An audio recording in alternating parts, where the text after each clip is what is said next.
Le terme anglais starseed ou enfant indigo désigne un être, souvent enfant ou jeune adulte, dont l'âme est originaire d'un autre système solaire, voire d'un autre plan vibratoire d'existence.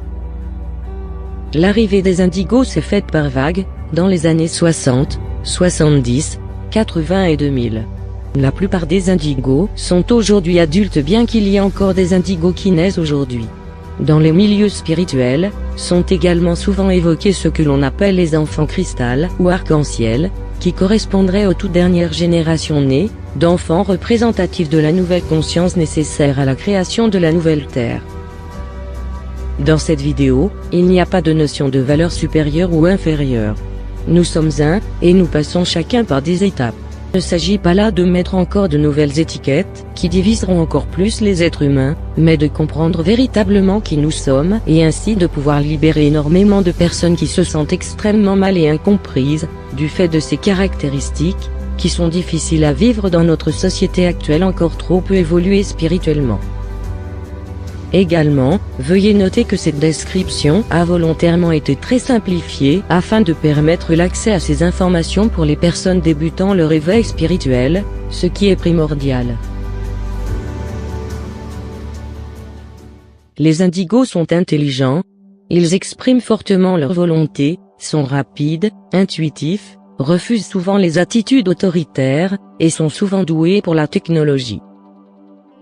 Ils ont la sensation d'être sur Terre pour accomplir une mission, dont ils ne peuvent détourner leur attention.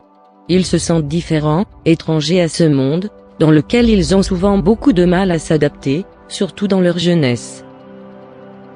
Les indigos ont un esprit guerrier, parce que leur but commun consiste à démanteler les vieux systèmes qui ne nous servent plus. Ils sont ici pour aider à faire disparaître les systèmes gouvernementaux, éducatifs et légaux qui manquent d'intégrité. Ils ne supportent pas le mensonge et la corruption. Ils sont intègres, sages, justes et authentiques. Physiquement, un indigo n'est en rien différent des autres personnes. On peut également remarquer que les jeunes indigos possèdent des centres d'intérêt inhabituels pour leur âge, comme par exemple le paranormal, les extraterrestres, l'hypnose ou encore la spiritualité, et qu'il peut avoir du mal à s'intégrer à l'école. Parfois ils présentent des capacités extrasensorielles telles que la télépathie, précognition, guérison énergétique, et possèdent une grande sensibilité envers le monde vivant. Encore trop d'indigos s'ignorent et souffrent à l'heure actuelle. C'est la raison pour laquelle j'ai souhaité faire cette vidéo, ayant moi-même traversé de grandes crises douloureuses, à ne pas comprendre pourquoi j'avais tous les symptômes, que je vais vous présenter maintenant. Numéro 1, le sentiment d'être un extraterrestre, de ne pas appartenir à ce monde.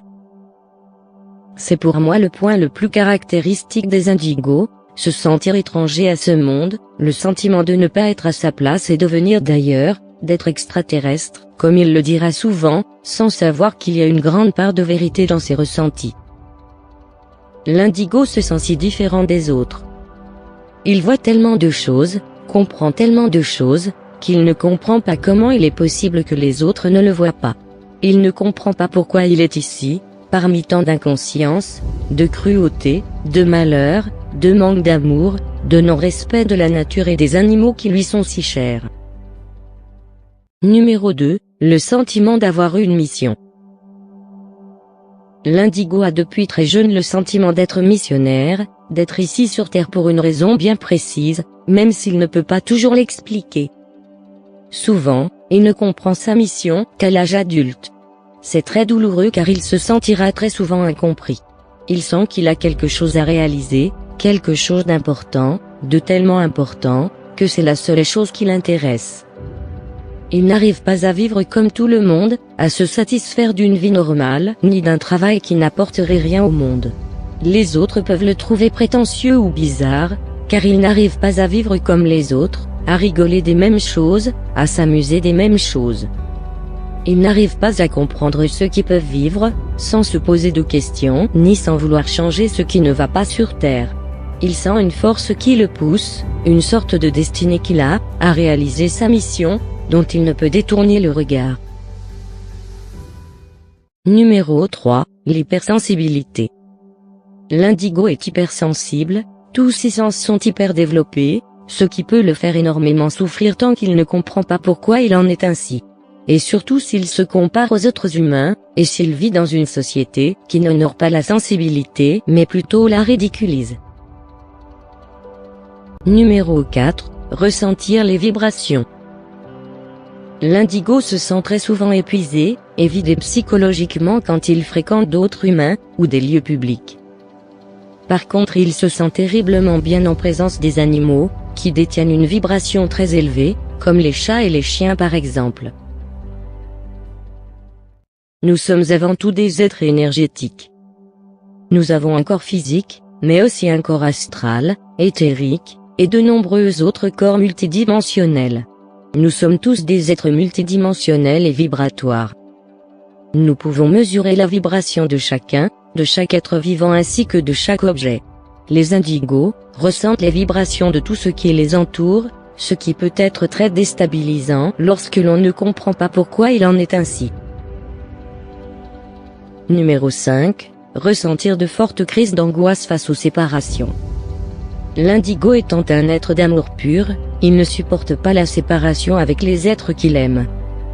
L'idée qu'un être, humain ou animal, qu'il aime puisse disparaître, le met dans un état de tristesse profond. Il ne supporte pas les au revoir, les adieux, les séparations, et surtout les deuils. Étant en plus hypersensible, il a beaucoup plus de difficultés à supporter les séparations que la moyenne des humains. En effet, le départ de ces petits anges est toujours douloureux. Mais toutes les âmes sont éternelles, et ce n'est pas pour cela qu'ils n'existent plus. Numéro 6. Le besoin de vivre sa vérité intérieure. Malgré l'éducation que l'indigo aura eue, ou tout ce que les autres feront autour de lui, il ressentira toujours le besoin de vivre sa vérité intérieure. L'indigo est un être authentique.